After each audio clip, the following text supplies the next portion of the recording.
श्रीगुरुभ्यो नमः। कान्ताय कल्याणगुणैकधाम्ने नवद्युनाथप्रतिमप्रभाय नारायणायाखिलकारणाय श्रीप्राणनाथाय नमस्करोमि. ಶ್ರೀಮತ್ಸ್ಮಧ್ವವಿಜಯ ಸಪ್ತಮ ಸರ್ಗದಲ್ಲಿ 34ನೇ ಶ್ಲೋಕ. ಅಸಮೇನಧಿಗೆ ಸುಸಾಧಿತೆ ನಿಜತಾತೆ ರವಿರಾಶಿದೀಧಿತಿ ಪ್ರದದೌ ತ್ರಿಜಗಜ್ಜಯಧ್ವಜಂ ವಿಧಿರೇತದ್ಗಲಸಂಗಿಭೂಷಣಂ. ಅಸಮೇ ಅನಧಿಕೆ ಸುಸಾದಿತೆ ನಿಜತಾತೆ ರವಿರಾಶಿದೀಧಿತಿ ಪ್ರದದೌ ತ್ರಿಜಗಜ್ಜಯಧ್ವಜಂ ವಿಧಿಃ ಏತತ್ ಗಲಸಂಗಿಭೂಷಣಂ. ಅಸಮ ವಿಧಿ ಬ್ರಹ್ಮ ಅಂದ್ರೆ ವಿಧಿ ಅಂದ್ರೆ ಬ್ರಹ್ಮದೇವರು, ಚತುರ್ಮುಖ ಬ್ರಹ್ಮದೇವರು ನಿಜತಾತೆ ತಮ್ಮ ತಂದೆಯಾದ ನಾರಾಯಣನಿಗೆ ಅಂತ ಅರ್ಥ. ಆ ಪರಮಾತ್ಮ ಎಂಥವ ಹಾಗೆ ಅಂದ್ರೆ ಅಸಮೇ, ಆ ಪರಮಾತ್ಮನಿಗೆ ಸಮನಾದವರು ಯಾರು ಇಲ್ಲ ನೋಡಿ. ಅದು ಪ್ರಮಾಣವೂ ಇದೆ. ನಾಸ್ತಿ ನಾರಾಯಣ ಸಮಂ ನ ಭೂತೋ ನ ಭವಿಷ್ಯತಿ ಏತೇನ ಸತ್ಯವಾಕ್ಯೇನ ಸರ್ವಾರ್ಥಾನ್ ಕಾರಯಾಮ್ಯಹಂ ಅಂತ ಮಹಾಭಾರತದ ವಚನ ಅದು. ಅಂತ ನಾರಾಯಣ ಅಸಮೇ ಅನಧಿಕೆ, ದೇವರಿಗೆ ಸಮ ಇಲ್ಲ, ಅಧಿಕರಾದವರಿಲ್ಲ. ಅಂದ್ರೆ ಪರಮಾತ್ಮ ಎಂತವ ಸರ್ವೋತ್ತಮ ಅಂತ ಅರ್ಥ. ಇತಿ ಶ್ಲೋಕೇನ ಪತ್ರಾರಂಭನಂ ಕೃತ್ವಾ ಶ್ಲೋಕಾರ್ತೆ ಸಮ್ಯಕ್ ಸಾಧಿತೆ ಸತಿ. ಅಸ್ಮೈ ಅಂತ ನಾರಾಯಣನ ಅವತಾರವೇ ಈ ವೇದವ್ಯಾಸರು. ಅಂತ ವೇದವ್ಯಾಸರಿಗೆ ರವೀಣಾಂ ಸೂರ್ಯಾನಾಂ ಸಮೂಹಸ್ಯ ದೀದಿತಸ್ಯ ಕಿರಣಾಯಸ್ಯ ತಾದೃಶಂ ತ್ರಿಜಗತಾಂ ಇವ ಆಚರತಿ ತ್ರಿಜಗತ್ ಜಯಧ್ವಜಂ. ಅಂಥವರಿಗೆ ಈ ಸೂರ್ಯ ಅದು ಹೇಗಿದೆ ಅಂದ್ರೆ ಆ ರಥದಲ್ಲಿ ಇರುವ ಧ್ವಜ ಇದೆ ನೋಡಿ, ಆ ತರ ಪರಮಾತ್ಮನಿಗೆ ಅವನಿಗೆ ಈ ಸೂರ್ಯನೇ ಧ್ವಜ ಇದ್ದಾಗಿ ಇದೆ ಹಾಗೆ ಅಂತ ಹೇಳ್ತಾರೆ. ಈ ಜಗತ್ತು ಒಂದು ರಥ ಅಂತ ಇಟ್ಟುಕೊಂಡ್ರೆ ಆ ಸೂರ್ಯನೇ ಧ್ವಜ ಇದ್ದಾಗೆ ಹಾಗೆ ಅಂತ.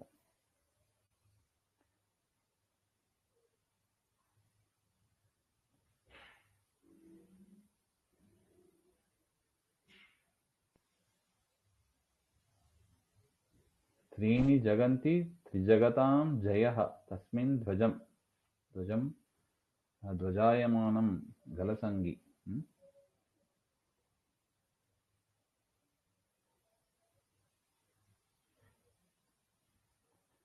ಅಂಥ ವೇದವ್ಯಾಸರ ಗಲ ಅಂದ್ರೆ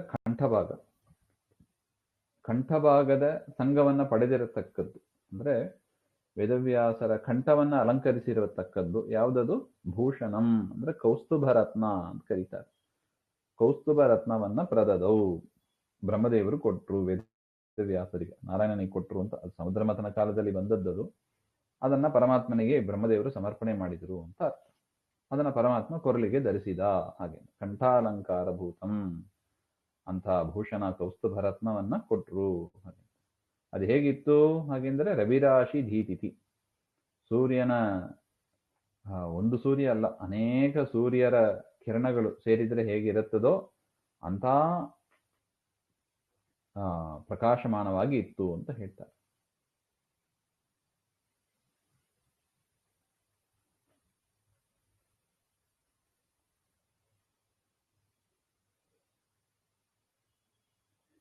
ಜಗಜ್ಜಯ ಅಂತ ಹೇಳಿದರು. ತ್ರಿಜಗಜ್ಜಯ, 3 ಲೋಕವನ್ನು ಗೆದ್ದವರು ವೇದವ್ಯಾಸರು ಹಾಗೆ ಅಂತ. ಅದಕ್ಕೆ ಹೇಳ್ತಾ ಇದ್ದಾರೆ, ಅದರ 3 ಲೋಕವನ್ನು ಗೆದ್ದರು ಅಂದ್ರೆ ಹೇಗೆ ಅದು ಹಾಗೆ ಅಂದ್ರೆ ಸಹಸ್ರಾರ್ಥಾನ್ ಋಷೀನ್ ಏಷಃ ಯೌಗಪದ್ಯೇನ ಪೃಚ್ಛತಃ. ಆ ವೇದವ್ಯಾಸರ ಮುಂದೆ ಸಾವಿರಾರು ಋಷಿಗಳು ಕುಳಿತಿರ್ತಾರೆ. ಆ ಸಾವಿರಾರು ಋಷಿಗಳು ಕೂಡ ಏಕಕಾಲದಲ್ಲಿ ಪ್ರಶ್ನೆ ಮಾಡ್ತಾರಂತೆ. ಇದು ಸಹಸ್ರಾರ್ಥಾನ್ ಋಷೀನ್ ಏಷಃ ಯೋಗಪತ್ಯೇನ ಪೃಚ್ಛತಃ ಸಹಸ್ರ ಉತ್ತರದಾನೇನ ಯುಗಪತ್ ಪರ್ಯತೋಷಯತ್. ಅವರಿಗೆ ಪರಮಾತ್ಮ ವೇದವ್ಯಾಸರು ಹೇಗೆ ಉತ್ತರ ಕೊಟ್ರಂದ್ರೆ ಒಟ್ಟಿಗೆ ಕೊಟ್ರಂತೆ. 1000 ಜನ ಕೇಳಿ ಮುಗಿಸುವ ಅಷ್ಟರಲ್ಲಿ 1000 ಪ್ರಶ್ನೆಗಳಿಗೂ 1000 ಉತ್ತರ. ಆ ರೀತಿಯಾಗಿ ಅದರಿಂದ ತ್ರಿಜಗಜ್ಜಯ ಅಂತ ಬರೀತಾರೆ. ಜಗಜ್ಜಯ, ಜಗತ್ತಿನಲ್ಲಿ ಅತ್ಯಂತ ಉತ್ತಮರಾದವರು, ಜಯಶೀಲರು ಅಂತ ಅರ್ಥ. ಅಂತಹ ವೇದವ್ಯಾಸರ ಕೊರಳಿನಲ್ಲಿ ಕೌಸ್ತುಭಮಣಿ ಅದು ಶೋಭಿಸ್ತಾ ಇದೆ ಅಂತ ಅರ್ಥ.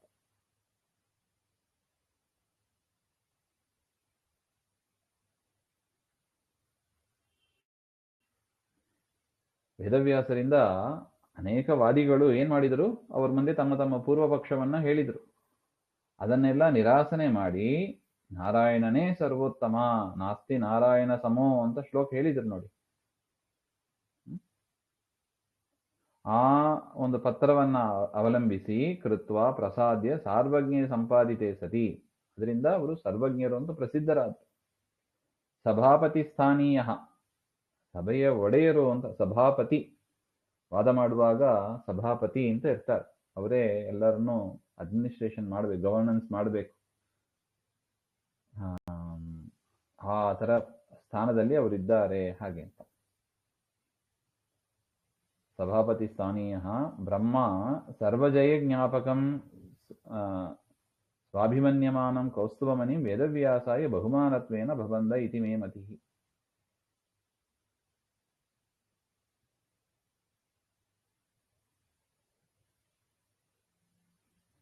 ಈ ರೀತಿಯಾಗಿ ವೇದವ್ಯಾಸರು ಸಭೆಯಲ್ಲಿ ಹೇಳಿದಾಗ ಬ್ರಹ್ಮದೇವರು ಆ ಸರ್ವಜಯವನ್ನ ಸೂಚನೆ ಮಾಡುವುದಕ್ಕಾಗಿ ಸ್ವ ಅಭಿಮನ್ಯಮಾನಂ, ಆ ಕೌಸ್ತುಭಮಣಿಗೆ ಅಭಿಮಾನಿ ಯಾರು?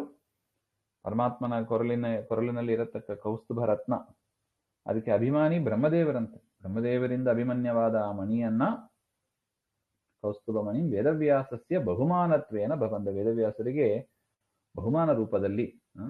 ಅನೇಕ ಸಭೆಯಲ್ಲಿ ನೀವು ನಾರಾಯಣನಿಗೆ ಸಮ ಇಲ್ಲ, ನಾರಾಯಣನೇ ಸರ್ವೋತ್ತಮ ಅಂತ ನೀವು ಮಾಡಿದಿರಿ, ಅದಕ್ಕಾಗಿ ಬಹುಮಾನತ್ವೇನ ಭವಂದ, ಬಹುಮಾನ ರೂಪದಲ್ಲಿ ಅದನ್ನ ಕೊಟ್ರು ಅಂತ ಉತ್ಪ್ರೇಕ್ಷೆಯನ್ನು ಕೂಡ ಮಾಡ್ತಾ ಇದ್ದಾರೆ. ಇತಿ ಮೇಮತಿ, ಈ ರೀತಿಯಾಗಿ ಮಧ್ವಾಚಾರ್ಯರು ಆ ಮಣಿಯನ್ನ ನೋಡಿ ಚಿಂತನೆ ಮಾಡಿದ್ರು. ಆ ಮಣಿ ಎಲ್ಲಿದೆ? ಆ ಪರಮಾತ್ಮನ ವೇದವ್ಯಾಸರ ಕೊರಳನ್ನ ಅಲಂಕರಿಸ್ತಾ ಇದೆ ಹಾಗೆ ನೋಡಿ. ಒಂದೊಂದೇ ಅವಯವ ಸ್ತೋತ್ರ ಮಾಡ್ತಾ ಬರ್ತಾ ಇದ್ದಾರೆ. ಕುತ್ತಿಗೆಯನ್ನ ನೋಡಿದಾಗ ಆ ಮಣಿ ಇತ್ತು, ಆ ಮಣಿಯ ಹಿನ್ನೆಲೆಯಲ್ಲಿ ಈ ವಿಚಾರವನ್ನ ಆಚಾರ್ಯರು ಮಾಡಿದರು ಅಂತ ಒಟ್ಟ ಅಭಿಪ್ರಾಯ.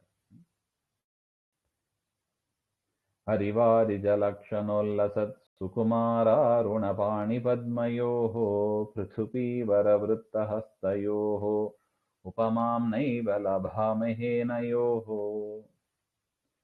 ಒಂದೇ ಪದ, ಹರಿವಾರಿಜಲಕ್ಷಣೋಲ್ಲಸತ್ ಸುಕುಮಾರಾರುಣಪಾಣಿ ಪದ್ಮಯೋಃ ಪೃಥುಪೀವರವೃತ್ತಹಸ್ತಯೋಃ ಉಪಮಾಂ ನ ಏವ ಲಭಾಮಹೇ ಅನಯೋಃ. ಹರಿ, ಹರಿ ಅಂದ್ರೆ ಚಕ್ರ, ವಾರಿಜ ಅಂದ್ರೆ ಶಂಖ. ಹರಿ ವಾರಿಜ ಲಕ್ಷಣ ಇವೇ ಮೊದಲಾದ ರೇಖೆ, ಲಕ್ಷಣ ಅಂದ್ರೆ ರೇಖೆ, ಚಿಹ್ನೆಗಳು. ಅದೆಲ್ಲಿದೆ? ಪಾಣಿ ಉಲ್ಲಸತಿ, ಅದು ಶೋಭಿಸ್ತಾ ಇದೆ. ಎಲ್ಲಿ? ಪರಮಾತ್ಮನ ಕರತಲೆ, ಪರಮಾತ್ಮನ ಕೈಯಲ್ಲಿ ಶೋಭಿಸ್ತಾ ಇದೆ. ಅಂದ್ರೆ ಪರಮಾತ್ಮನ ಕೈಯಲ್ಲಿ ಶಂಖಚಕ್ರಗಳ ರೇಖೆಗಳು ಇದೆ ಅಂತ ಅರ್ಥ.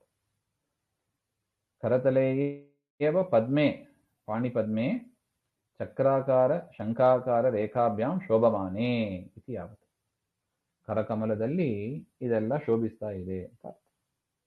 ಅದು ಹೇಗಿರುತ್ತದೆ? ಮತ್ತೆ ಸುಕುಮಾರ, ಮೃದುವಾದ ಕೈ, ಮತ್ತು ಅರುಣ, ಕರತಲವೂ ಕೂಡ ಕೆಂಪು ಬಣ್ಣದಲ್ಲಿ ಇರುತ್ತದೆ ಅಂತ.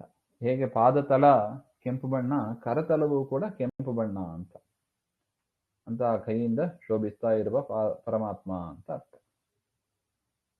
ಹರಿವಾರಿಜ ಲಕ್ಷಣೋಲ್ಲಸತಿ ಸುಕುಮಾರಾರುಣ ಪಾಣಿಪದ್ಮೆ ಯೋಹು ತೌ ಅನಯೋಹೋ ಪೃಥಿಪೀವರ ವೃತ್ತಹಸ್ತಯೋಹು.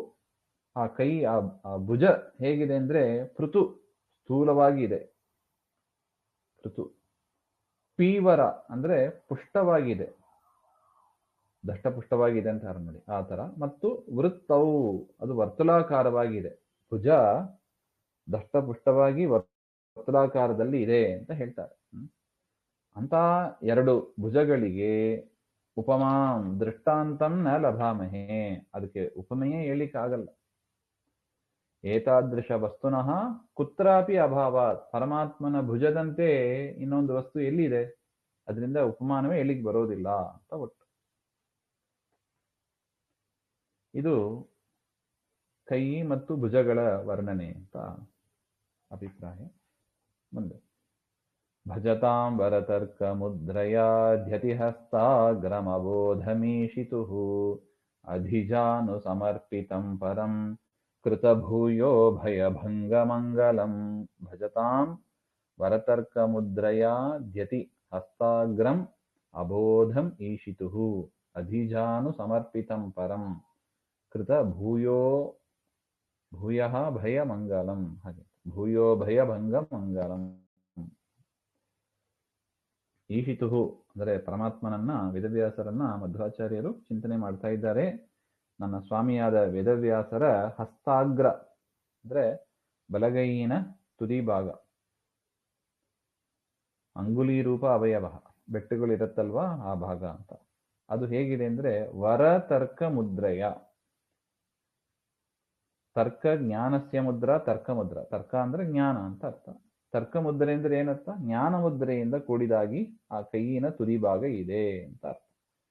ವರತರ್ಕ ಮುದ್ರಾ ತಯ ಭಜತಾಂ. ಯಾಕೆ ಹಾಗೆಂದ್ರೆ ಭಜತಾಂ ಅಬೋಧಂ ದ್ಯತಿ, ಯಾರು ತನ್ನ ಭಕ್ತರಿದ್ದಾರಲ್ಲ ಅವರಿಗಿರತಕ್ಕ ಅಜ್ಞಾನವನ್ನ ದ್ಯತಿ ಖಂಡನೆ ಮಾಡ್ತದೆ ಅಂತ. ದೋ ಅವಖಂಡನೆ ಅಂತ ಧಾತು.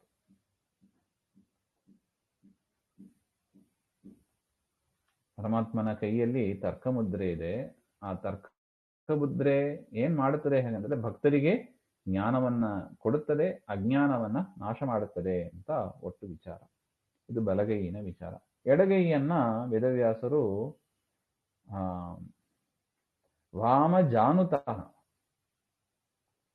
ಎಡೆ ತೊಡೆ ಮೇಲೆ ಇಟ್ಕೊಂಡಿದ್ದಾರೆ ಅಂತ ಅರ್ಥ.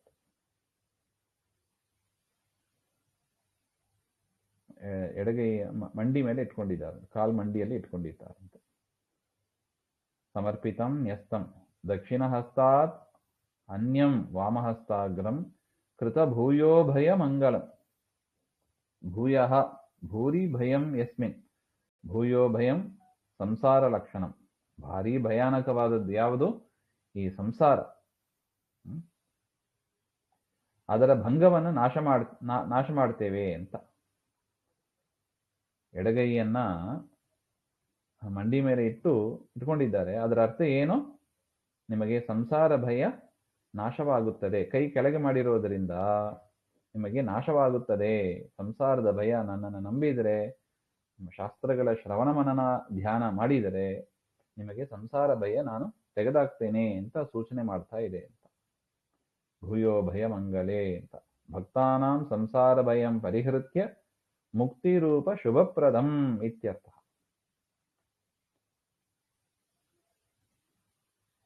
ಅಂದ್ರೆ ಮಂಡಿ ಮೇಲೆ ಇಟ್ಟು ಪರಮಾತ್ಮ ಏನ್ ಮಾಡ್ತಾನೆ? ಅಭಯ ಮುದ್ರೆ ತೋರಿಸ್ತಾ ಇದ್ದಾನಂತೆ. ಎಡಗೈಯಲ್ಲಿ, ಬಲಗೈಯಲ್ಲಿ ಜ್ಞಾನ ಮುದ್ರೆ, ಎಡಗೈಯಲ್ಲಿ ಮಂಡಿ ಮೇಲೆ ಕೈ ಇಟ್ಟು ಅಭಯ ಮುದ್ರೆಯನ್ನು ತೋರಿಸ್ತಾ ಇದ್ದಾರೆ. ಅಭಯ ಮುದ್ರೆದ ಅಭಿಪ್ರಾಯ ಏನು? ನನ್ನನ್ನು ನಂಬಿದರೆ ಸಂಸಾರ ನಾಶವಾಗುತ್ತದೆ ಹಾಗೆ ಅಂತ. ಇತಿ ಭಾವಃ. ವೇದವ್ಯಾಸಸ್ಯ ದಕ್ಷಿಣ ವಾಮಬಾಹು ಜ್ಞಾನ ಅಭಯ ಮುದ್ರಾಂಕಿತೌ. ಒಂದ್ ಕೈಯಲ್ಲಿ ಜ್ಞಾನ ಮುದ್ರೆ, ಒಂದ್ ಕೈಯಲ್ಲಿ ಅಭಯ ಮುದ್ರೆ ಹಾಗೆ ಅಂತ ಒಟ್ಟು ಅಭಿಪ್ರಾಯ ಅಂತ ಹೇಳ್ತಾರೆ. ಭಜತಾಂ ವರತರ್ಕ ಮುದ್ರಯ ಧ್ಯತಿಹಸ್ತಾಗ್ರಮಬೋಧಮೀಶಿತುಃ ಅಧಿಜಾನು ಸಮರ್ಪಿತಂ ಪರಂ ಕೃತ ಭೂಯೋ ಭಯ ಭಂಗಮಂಗಲಂ. ಮುಂದಿನ ವಿಚಾರ ಮತ್ತೆ ನೋಡೋಣ. ಶ್ರೀಮಧ್ವಾಂತರ್ಗತ ಶ್ರೀಕೃಷ್ಣ ಅರ್ಪಣಮಸ್ತು. ಶ್ರೀಹರಯೇ ನಮಃ.